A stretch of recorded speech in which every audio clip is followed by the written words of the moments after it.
What is the first thing you think about when you hear the words White House? Is it presidents, politics, or is it spirits? That's right. If you didn't know, the White House is said to be haunted. And that is our next stop on our DC tour. The White House is one of the most iconic locations in the United States. It is recognized the world over. Most people associate the White House with the running of the country and home of the president. However, it can also be a frightening place, not excluding their personal views on the politics within. The White House is, of course, the official residence of the presidents of the United States and their spouse, if they have one. James Persimmon, the incumbent from 1857 to 1861, was the last bachelor to be president. The second floor is a central part of the building. Also, the oldest part contains the residential suite of the president. The current design of the White House consists of several different wings. The part of the White House is an exclusive residence East Wing, West Wing, and Eisenhower exclusive office building. There is also the Blair House, located across the Pennsylvania Avenue, which is used as a guest residence. It is interesting to note that only 44 out of the 45 presidents actually live at 1600 Pennsylvania Avenue. George Washington did not live at the house he commissioned to be built. Washington also chose the site for the White House in 1791. The concern stone was laid in 1792. The design for the White House was chosen in a competition, and the winner was James Hammond, an Irish-born architect. After 8 long years for construction at 1600 Pennsylvania Avenue, President John Adams and his wife Abigail became the first to accompany the White House. The couple moved into the house in 1800, even though it was still not complete. Tragically, the British set fire to the White House during the War of 1812. James Madison and his wife Dolly Madison had to move to Ware, Maine. Once again, John Hammond was selected to rebuild the house. President James Monroe was finally able to move into the selection to build the house. President James Monroe was finally able to move into the White House in 1817. It was during Monroe's tenure that the impressive South Patrol was constructed in 1824. President Andrew Jackson oversaw the addition of the North Patrol in 1829.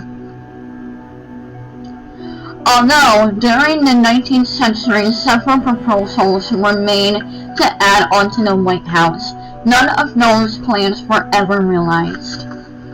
It is not hardly of the imagination to convince of 1600 Pennsylvania Avenue as the continual home of many of its illiterate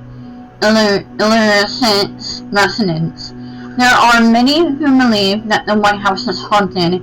Many people believe that Dolly Madison is a spirit that haunts the famous address, although she died almost 200 years ago. And there are thoughts as to other souls that linger around the White House. Indeed, most current residents may draw comfort from thinking a team of helpful past presidents may linger to offer counsel. Over the years, many visitors disintegrates that have reported unusual activity in the White House. These listed are just some of the sightings that people claim to have experienced. It has been said that Abraham Lincoln appears in both the Lincoln bedroom and the Yellow Oval Room. The sighting has been reported first by First Lady Grace Coolidge, Prime Minister Winston Churchill, and Queen Wilhelmina of the Netherlands.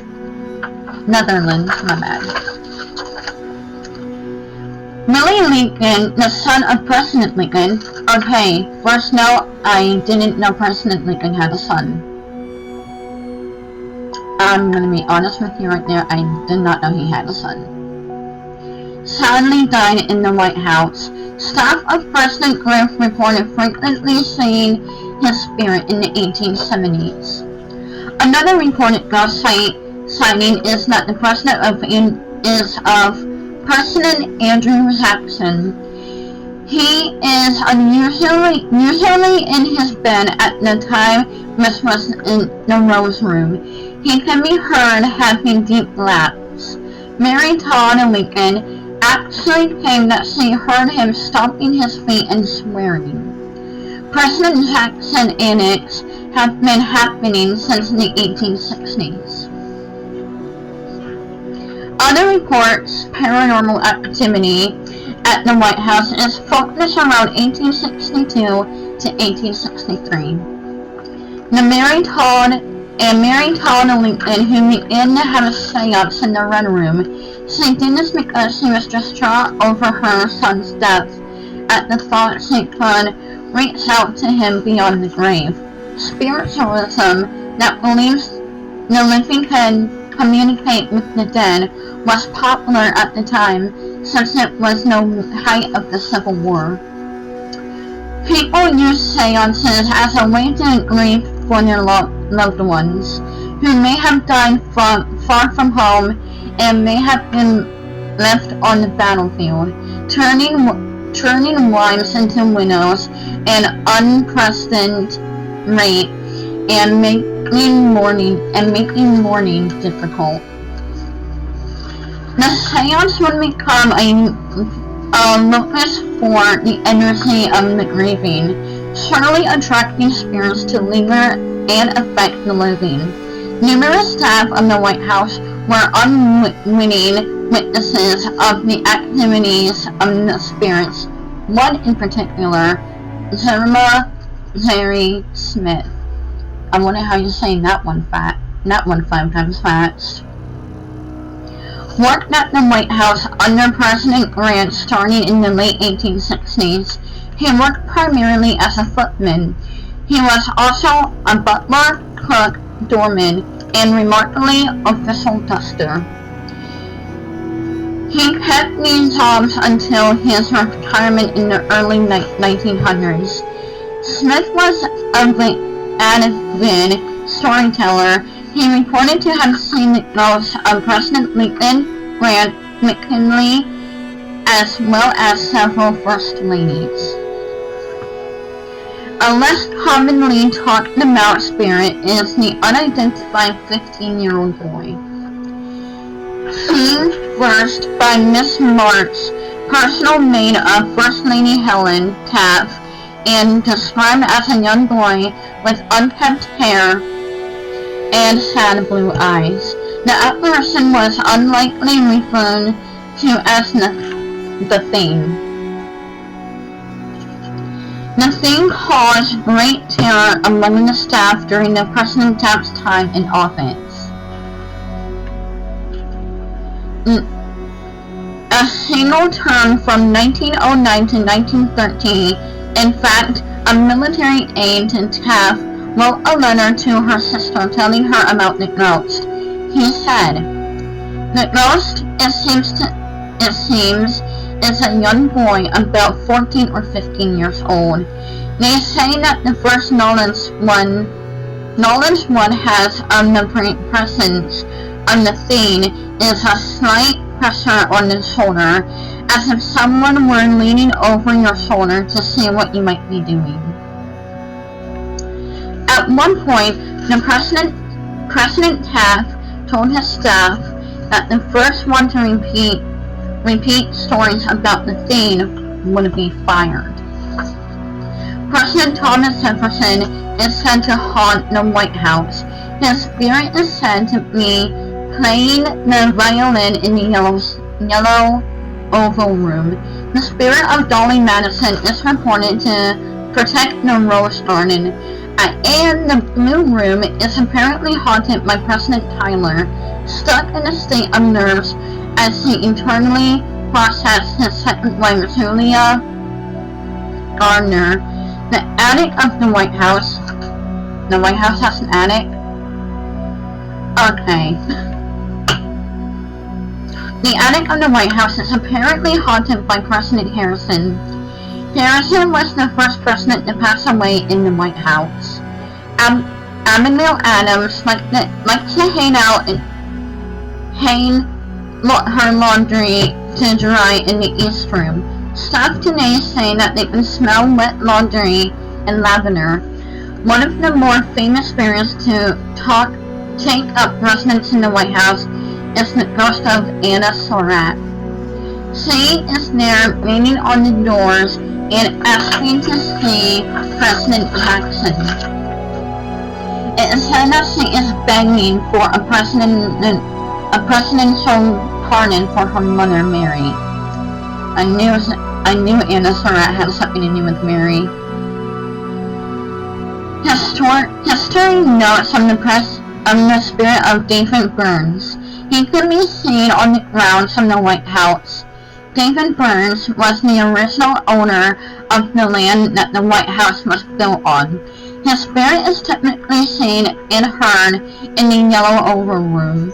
Another poor soul that roams the grounds of the White House is an unnamed British soldier.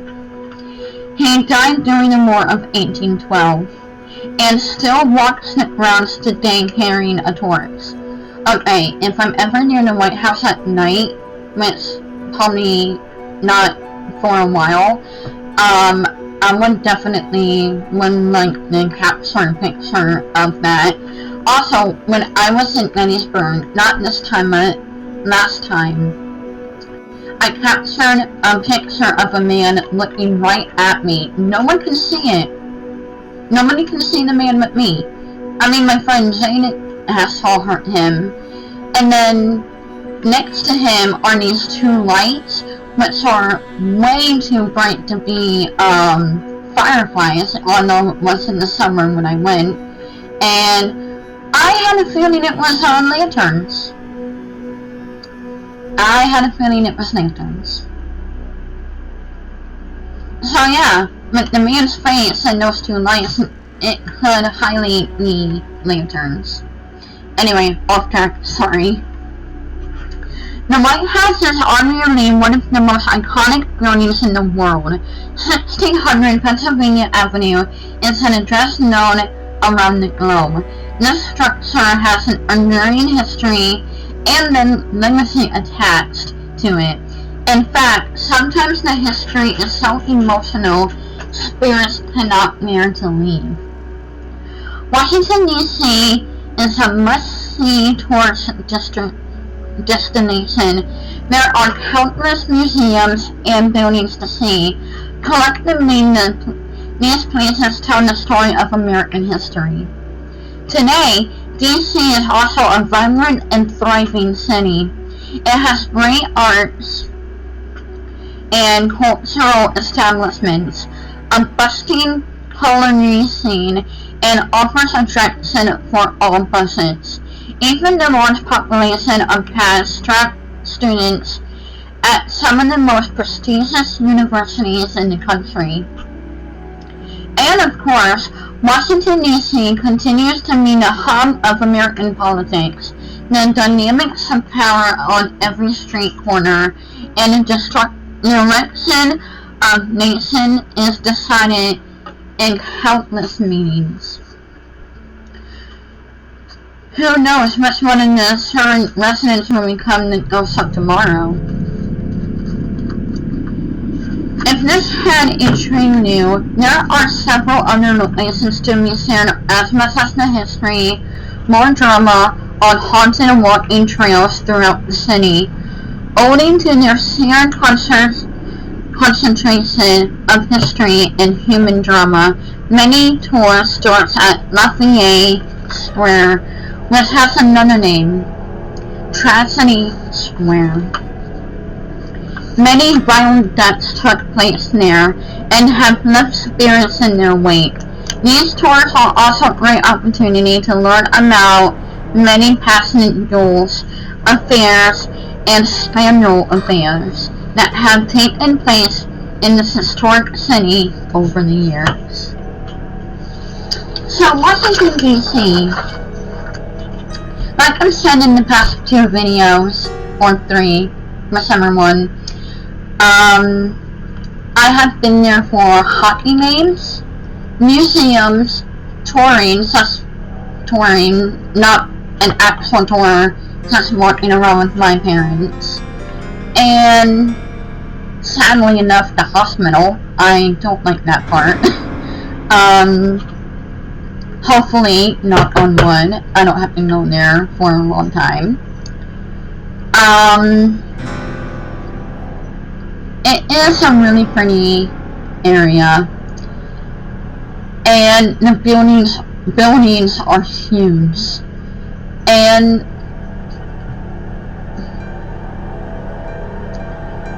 I never thought about it until now, but Washington, D.C., daytime or nighttime, really has a creepy feeling, and not because of the reputation it has of being very dangerous, people-wise, but, when I'm with my friends or family, daytime or nighttime, it just has this really creepy feeling, especially when I'm around certain buildings. I've never been to the Mary Surratt house there, or the one in Clinton, Maryland. Never been to the White House, obviously. I would like to go though. However, I've been to the Capitol building, inside and out. And because those places are very old, of course I'm going to have a creepy feeling. But the city itself is old. So, what the heck? Hold on. Did you guys see that, like, up here? Somewhere, I cannot tell you, my hand is weird. But where the light is up there, I literally saw something move. I really hope it was a bug, because that was creepy. What was that?